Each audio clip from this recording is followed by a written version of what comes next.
أنفسكم قبل أن تحاسبوا أو كما قال عليه الصلاة والسلام۔ میرے محترم بزرگوں اور دوستوں، میرے بھائیوں اور نوجوان ساتھیوں،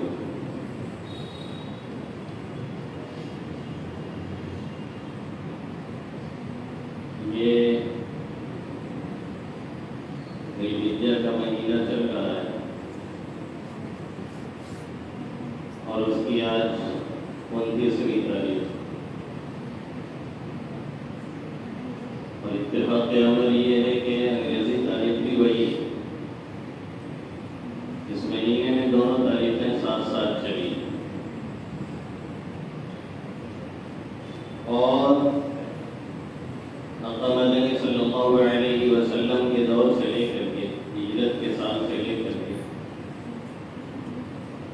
اب تک 1442 سال پورے ہو چکے ہیں۔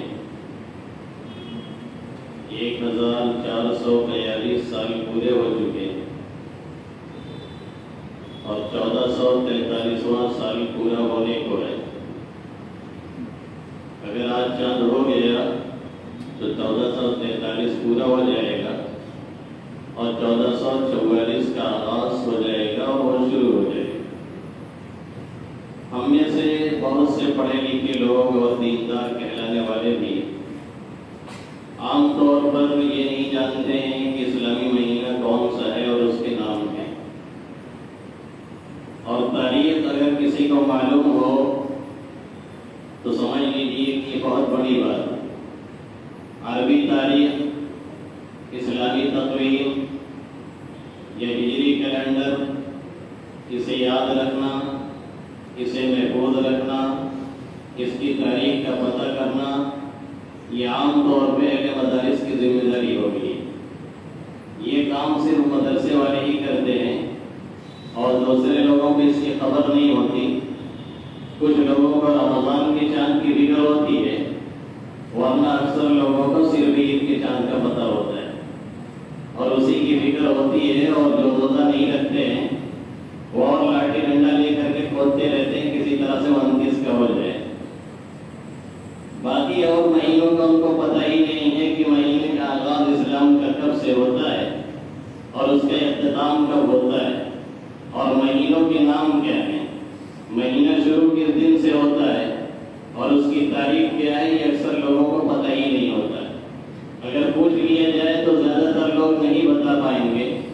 محرم الحرام ہے، محرم، صفر، ربیع الاول، ربیع الثانی، جمادی الاولی، جمادی الثانیہ، رجب، شعبان، رمضان، شوال، ذی القعدہ، ذی الحجہ، یہ ہے اس کا شاید آخری دن۔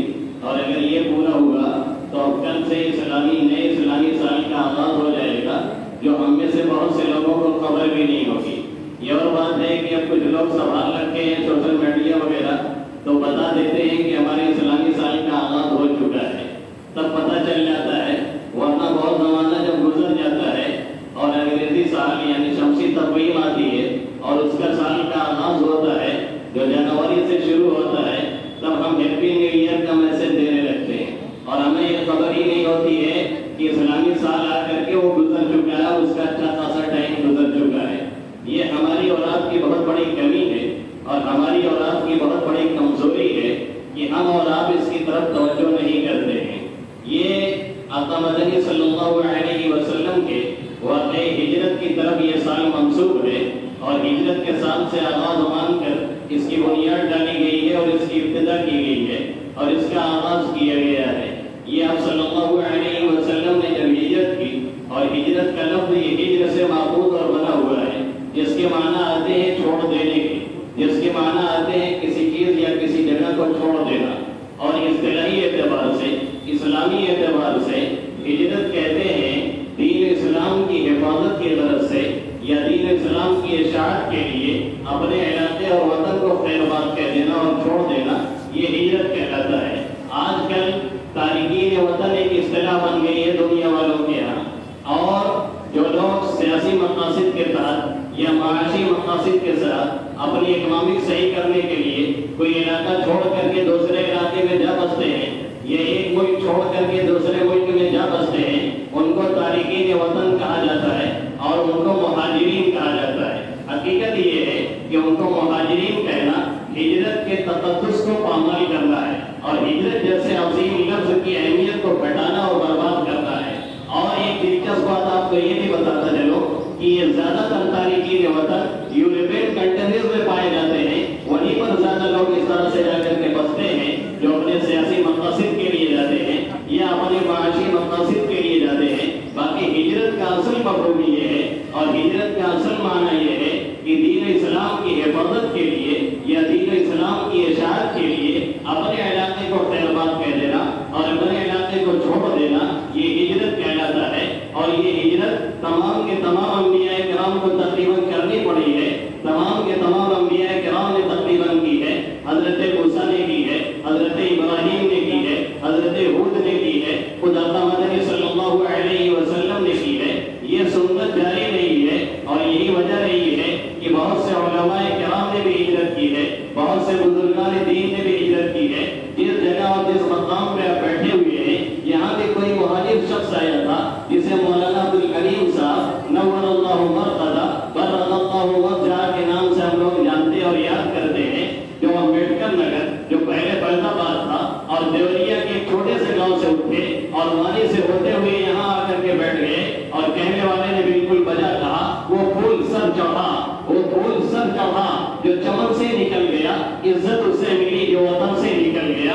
یہ ہجرت کا سلسلہ آقا مدنی صلی اللہ علیہ وسلم سے پہلے سے جاری ہے، لیکن آپ کی ہجرت کا جو شہرہ ہوا اور آپ کی ہجرت کو جو تقدس حاصل ہوا اور آپ کی ہجرت کی جو شہرت ہوئی وہ کسی اور کی ہجرت کا شہرہ نہیں ہوا، کسی اور کی ہجرت کی اتنی شہرت نہیں ہوئی جتنی آقا مدنی صلی اللہ علیہ وسلم کی ہجرت کی شہرت ہوئی۔ اور دلچسپ بات یہ رہی کہ آقا طائف کی گلیوں میں پھر رہے ہیں، آقا طائف کی گلیوں میں جا رہے ہیں، آقا مکہ کی گلیوں میں ٹہل ٹہل کے تبلیغ کر رہے ہیں اسلام کی، اور اسلام کی آبیاری کی کوشش یہاں کی جا رہی ہے، بارش برسانے کی کوشش یہاں کی جا رہی ہے، لیکن اسلام کا آب حیات مدینہ میں جمع ہو رہا ہے۔ لوگوں کے دلوں میں اسلام کی تخم ریزی یہاں کرنے کی کوشش کی جا رہی ہے، لیکن اسلام کی تخم ریزی اور اس کے برگزار اہل مدینہ کے لوگوں کے اندر نکل رہے ہیں اور ان کے دلوں میں پنپ رہے ہیں۔ یہی وجہ ہے کہ مدینہ سے کچھ لوگ حج کے موقع پر آتے ہیں، وہ لوگ مخلص تھے،